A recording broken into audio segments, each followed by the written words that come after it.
Selamat siang Indonesia, Anda menyaksikan seputar Bali terkini pukul 11 WITA bersama saya Pratnya Wiguna.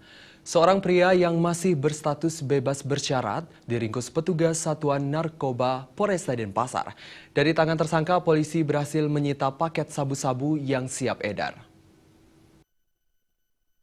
Polisi meringkus tersangka berinisial Pur 31 tahun yang keseharian sebagai sales cat asal Tabanan.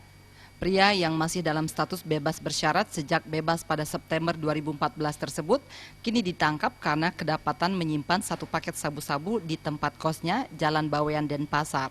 Barang terlarang tersebut disimpan tersangka pada saku jaket. Menurut Kasat Narkoba Polresta Denpasar, tersangka sebelumnya memang sempat terjerat kasus yang sama pada 2011 dan divonis 5 tahun penjara.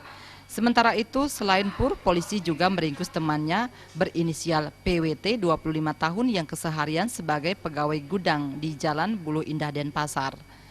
Dari pria ini disita satu paket sabu-sabu yang disimpan pada tong sampah depan tempat kosnya.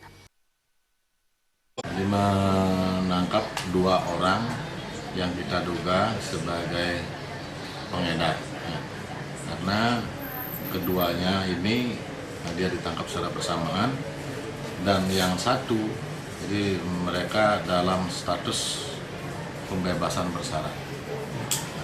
Jadi 2011 divonis 5 tahun 3 bulan, kemudian bebas bersyarat September 2014 sampai dengan Desember 2015.